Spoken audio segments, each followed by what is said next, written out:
Hey, what's up you wonderful people? Wondrous Lantern here, back with another video. Today's video, I'll be diving into and sharing my thoughts on the Predator franchise, address its failings, and talk about where the franchise can go from here. Before I start off today's video, let me put my Predator helmet on.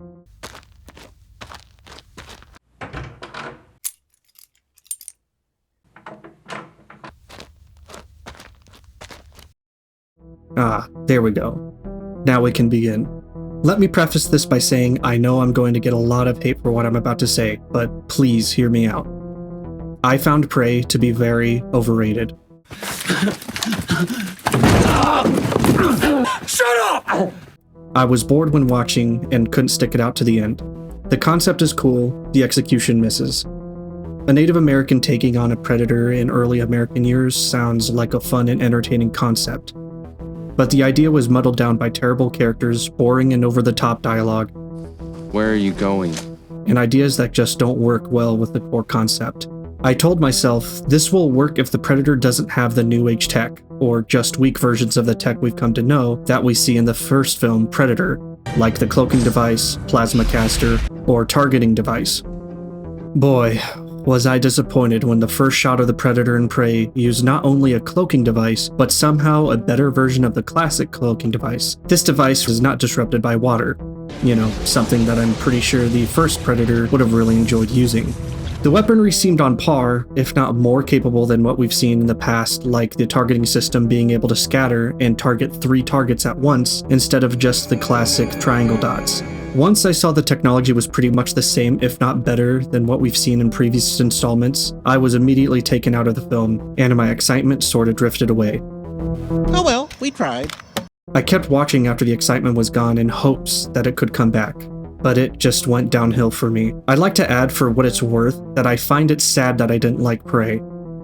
I thought it was a real shame that I couldn't connect to the film or enjoy what I was watching as others seem to have enjoyed. It was a letdown for me because I was more excited than anything to watch the film. I heard nothing but praises and respect being thrown the film's way, so I was excited to give it a shot. When I did, I just felt let down, and it wasn't engaging for me. This may be due to becoming such a jaded viewer of much modern cinema, but that doesn't mean I don't care about certain IPs. If I didn't, I wouldn't spend time analyzing them or giving my thoughts about them. That's why I respect those who give critiques on material, even if I don't necessarily agree with them on every point they make. I think people do this thing nowadays where they overlook bad things in films when they compare other bad things in other films. A prime example for this would be comparing Prey to The Predator. What a terrible shit show of a film. Oh, and since I respect the franchise, I will not be giving the badass title of Predator to that film. I'll be calling that Shane Black's Dumpster Fire for the remainder of this video. Obviously, both subjectively and objectively, Prey is a better film than Shane Black's Dumpster Fire. Prey is conceptually better, visually better, is structured better as far as the story is considered, and it's all around just better. I know I talked a fair bit about Prey, but the points I brought up go into my other points regarding the Predator franchise. Also, the new movie is being directed by Dan Trachtenberg, the same Dan Trachtenberg who directed Prey. You see, I don't disrespect Trachtenberg. He's a pretty talented director, and he's even directed 10 Cloverfield Lane, so he's got some pretty good credits under his belt. There's no arguing that he knows what he's doing and how a film should look and feel. He's really great at atmosphere and getting the viewer involved with film visually, which is something interesting to point out since film is a visual medium, and there are plenty of directors out there who stray from the visual aspect of filmmaking. As far as Predator Badlands is concerned, I just hope that Trachtenberg actually goes all out on this concept. The concept being a disgraced or banished Yautja trying to reclaim his honor by taking on a big alien creature. That sounds like something fans can get behind, and it's definitely something I myself have wanted out of the franchise for a long time, as far as a film is concerned. He also needs to show what Predators are actually capable of, not what we've been getting for the past few projects from Shane Black's Dumpster Fire, to Predator Killer of Killers, to Prey, and more. And I know what some of you are thinking, but Lantern, you have said you haven't finished Prey, but you should know that it uses more abilities than it says in the beginning. Yes, I understand that in the movie Prey, the feral predator uses more stuff, but I'm going to touch up on cons of this concept later on in this video a little bit, and when I do a Predator Badlands, or probably a Prey review down the line. I'll definitely get more into it there, but essentially suffice it to say, what I'm talking about is the concept of predators increasingly getting better versus jumping between timelines and showing different tech that kind of nullifies certain things of other stories or other Predator films. And like I said, I'll touch up on that later. As a huge fan of the Yautja and their capabilities, I believe that there's a way to breathe life back into this franchise: video games. As far as visual mediums goes, everything that can be done with the Predator franchise has already been done perfectly in the 1987 original. That's not to say that Predator 2 or Predators don't have merit, but the magic of what truly captivated audiences has already been done. The more we try to stray from what made the magic possible with new concepts, the more the magic wears thin. Now, back to my gaming point. I believe that there's such potential in video games as an experience medium. I'm not saying that films or music aren't experience mediums. I'm saying that there are only certain experiences that you can feel while playing a video game. I'll give you an example. While watching a horror film, people can get scared and feel tense for the characters they're seeing on screen. However, when someone plays a horror game, they can feel even more tension and fear because they were the ones in control. An anecdotal take on this is when I see a chase scene in a horror film, I'm not too scared. It's just another part of the film for me, but being chased in a video game is one of the most nerve-wracking experiences I can have while playing the genre. What I'm trying to say is that there's so much potential to be had for the Yautja in the realm of video games as far as a different experience goes. Yes, there have been Predator games in the past, all ranging from different genres and concepts, and there have been flops here and there, but this shouldn't deter the idea of creating more well-crafted games or movies. I'm aware that they pretty much made a Predator game out of any conceivable genre. Seriously, it's crazy what type of genres they've done with the Predator IP. But like I said, this shouldn't deter sequels to these games being made. Take Predator Concrete Jungle, for instance, which came out in 2005. It's a really interesting concept, and I'm actually surprised that it never had a sequel, or that the devs haven't tried to create a sequel. I know that Concrete Jungle was based loosely or pretty much inspired by Predator 2, the film, so perhaps that's a reason why there wasn't an actual spiritual successor or a sequel to it, but I do really think that it's a shame, and I think that they can definitely build on a concept like the game already established. A disgraced predator needing to regain his honor by hunting down the humans who took his technology seems like an interesting story that can definitely warrant a sequel, if not for the connected story, then for the concept itself. Can you imagine if a developer worked on a spiritual successor with this in mind? A third-person stealth and action game with entertaining mechanics, new gear to unlock, not just weaponry and gadgets, but armor pieces to enhance your experience and make your predator look more what you want them to look like, stealth mechanics to help hide from humans you're hunting and track them down with a progressive system so you feel like you're getting better as the game goes on? Perhaps introduce a leveling system where you can unlock and learn different abilities or technologies to help you out. It doesn't even have to be set solely in a large city. Maybe you can progress through it and unlock different maps. What if they made a Hitman-like game just with the Predator mechanics? By Hitman-like, I mean finding specific targets to eliminate however you see fit. What about a game where a Predator crash lands in a forest or a jungle and has to collect pieces of its ship from enemies who have taken them so the Predator can leave the planet? What about a role reversal game where instead of playing as a Predator, you're a survivor in a forest or jungle and are trying to escape the Predator like a horror game? These are just a few of the ideas, and there's so much more than what I've said. Alright, enough with the video game tangent. All I'm saying is that there's so much more potential to the Predator IP to be had than just a visual medium of film.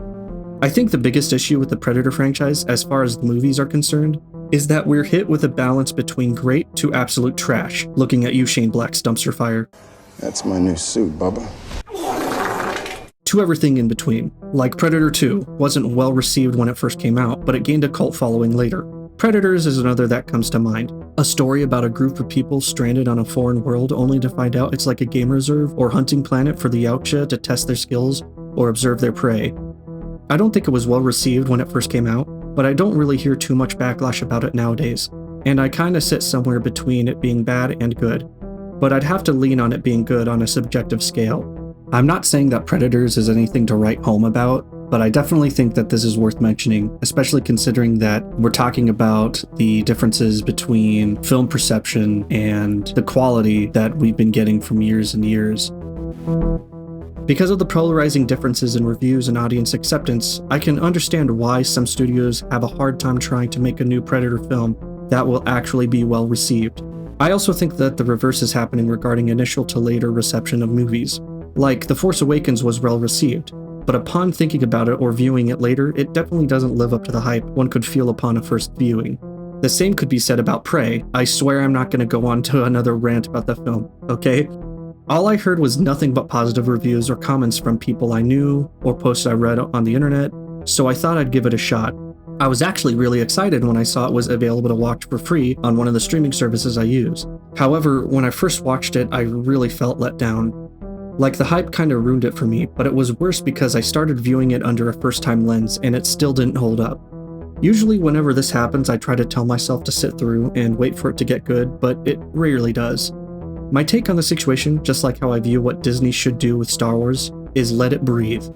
Obviously, the Predator franchise isn't releasing new content every year like what Disney is doing with some of their IPs, but I think that if they just go back to the drawing board, work on a solid story, then start making a film, they'll be able to turn the franchise around. As of the time of writing this, Predator Badlands hasn't released yet, and I'm hoping that Trachtenberg and his team make it a comeback story, one that steps far beyond what Prey gave us. That's something we haven't had in a long time, a truly solid and intense story within the Predator franchise. I think that people need to wake up and realize what actually made the original film so captivating. It wasn't some convoluted story, nor was it over-the-top visuals, although some of them were very neat at the time, and there are still some great shots throughout the film, don't get me wrong. But what truly made Predator in 1987 so good was in its simplicity and its overall tone, message, and structure. It was a film about a group of experienced special forces guys stuck in a jungle while an unknown and superior enemy hunted them. That Yautja was an absolute menace that clawed and shot its way, one by one, through Dutch's men. It was intelligent, it was strong, it was a force to be reckoned with.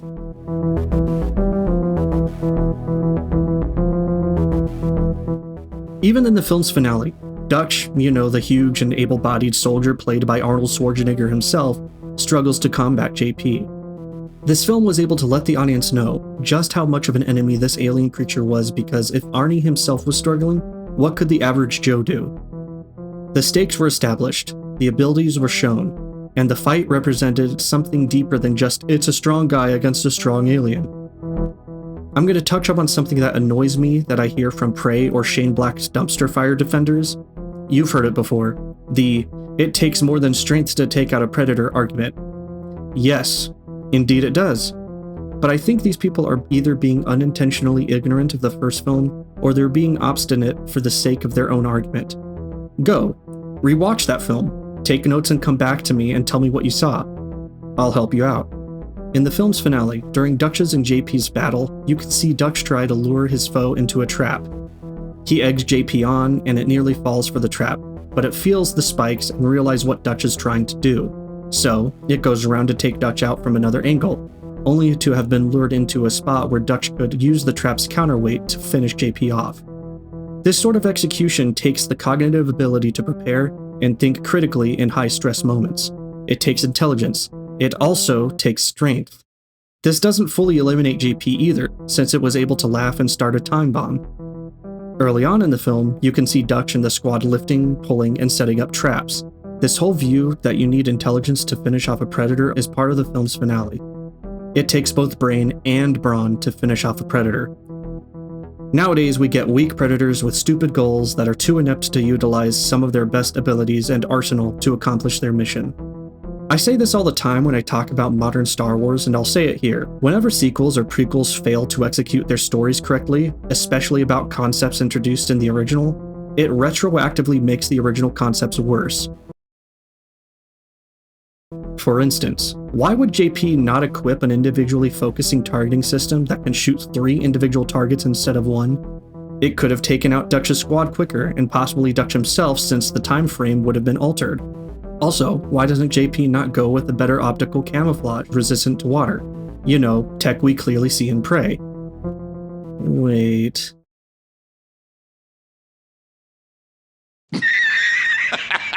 Bullshit! Look, my point is that instead of building on what's already been established, maybe just go with what has been established. It's kind of why I don't like Prey or Predator Killer of Killers or Shane Black's Dumpster Fire. They make what has already been established seem lamer, or the varying predators of any of the other films seem stupid. As I've said before, Prey would have worked so much better if it actually had inferior tech than JP's. I'll probably do an entire video on that film alone since I do plan on doing analysis and media coverage full time on this channel, but I have other projects I'm already working on, so don't expect it anytime soon. Anyways, the Predator franchise is something that I truly wish to see rise from the current ashes of what it once was. It has so much potential to be so much more than what it is and what we've received. Perhaps, and I really, really hope that Dan Trachtenberg actually does something good with Predator Badlands and goes all out on this concept. But whether or not it's going to be good remains to be seen. Well, that about does it for this video. I hope you all enjoyed, and if you did, please don't hesitate to like, subscribe, leave a comment, and share with someone you think would enjoy this video. It would be much appreciated. Thanks for watching, and as always, stay wonderful.